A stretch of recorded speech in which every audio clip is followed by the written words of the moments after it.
Unforgettable stories out of Western Jamaica from the scrapbooks of Adrian Freighter.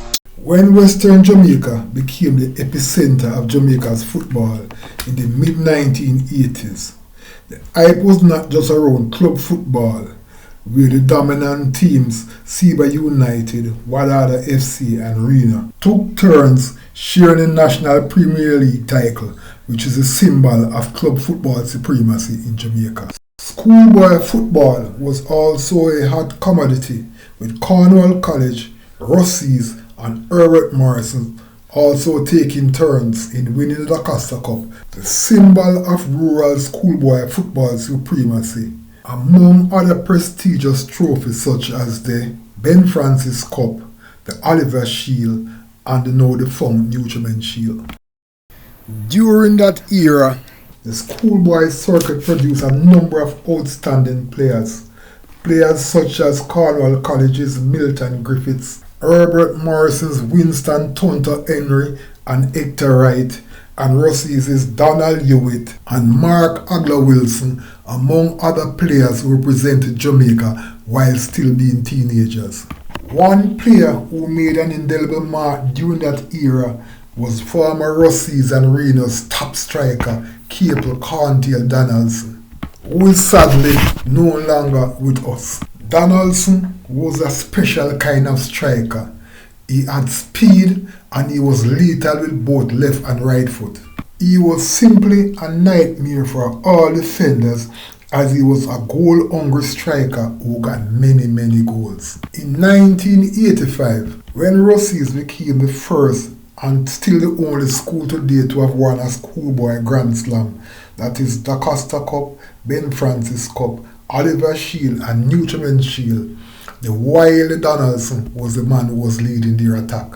As was expected, when Donaldson graduated from schoolboy football and turned out for Reno in the National Premier League, he was equally potent and was again the main man in their attack when Reno became national champions in the 1989-90 season. On the strength of his performance in the National Premier League, where he terrorized defenders week after week, Donaldson was called up for national duties and had the enviable distinction of representing Jamaica. Having conquered Jamaica and still in his prime, Donaldson migrated to New York, where he played club football for several years.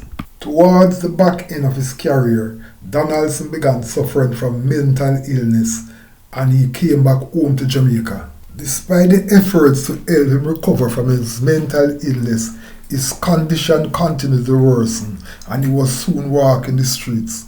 A few days after Christmas 2007, football fans in Western Jamaica got the worst news they could get. Donaldson was shot inside a supermarket in his hometown of Savalamar and was in hospital battling for life. The police reported that the former national striker was shot after he attacked a policeman with a knife. The police said that Donaldson was inside the supermarket behaving badly. A policeman told him to calm down, but instead of following the instruction, he allegedly brandished a knife and attacked the policeman. The policeman who was attacked reportedly fell, and an off-duty policeman who was in the supermarket and saw what was happening shot and injured Donaldson. To the disappointment of many, Donaldson never recovered from his injuries and died in hospital. As a show of love and respect for Donaldson, Reno Football Club took a decision to retire his number 7 jersey as a show of respect for his contribution to the club. In this edition of Lest You Forget, we will be reliving that match that was planned to honor Corntail from a story I wrote for the Gleaner, which was published on January 22nd, 2008 under the headline, Ball to Roll for Corntail. The story read as follows. Reno FC will be staging a football game at the Forum Sports Ground in Westmoreland on Thursday to help raise funds to assist with funeral expenses for former national striker Caple Corntail Donaldson, who succumbed last week to injuries sustained after he was shot by a policeman. He was an integral part of the Reno family for many years. so we feel obligated to ensure that he gets a proper funeral, said Reno's coach Windell Downswell. We would like all the people he used to entertain to come out and support this venture. Donaldson, who became mentally ill after a brilliant career with Sam representing Rusea's in the La Costa Cup, Reno in the Premier League, and Jamaica on several occasions, including the 1991 Gold Cup, was shot and injured by a policeman he reportedly attacked in December last year. He died in hospital on January 11. According to Downswell, the game, which is both a tribute as well as a fundraiser, will feature a Reno team of the 1980s and 1990s against a Western All-Star team of that same era. The two teams will feature players who played with and against him at both the schoolboy, club and national level, said Downswell. Caple was one of our most gifted players over the years. He basically won everything at the schoolboy level for Rusea's and came to Reno and did the same thing.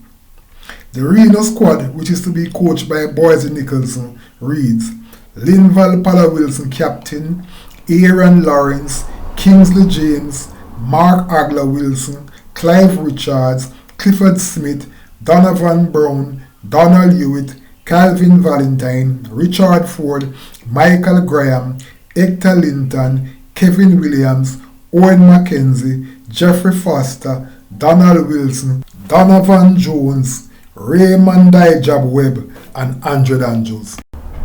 The Western All-Star squad, which is to be coached by Emerson Diggy Henry and Anthony Follis Williams, reads Stennett Sams, Loxley Reed, Norman Foster, Leroy Foster, Linton Stewart, Paul Young, Desmond Gaddafi Smith, Michael Tullo, Theodore Whitmore, Paul Teagat Davis, Casman Williams, Linval Dixon, Carl Palmer, Philip Wong, Vinton Williams, Kenneth Gaynor, Neville Brown, Delroy Brown, Hugh Bingy Blair, Durant Brown, and Lenworth Hyde Sr.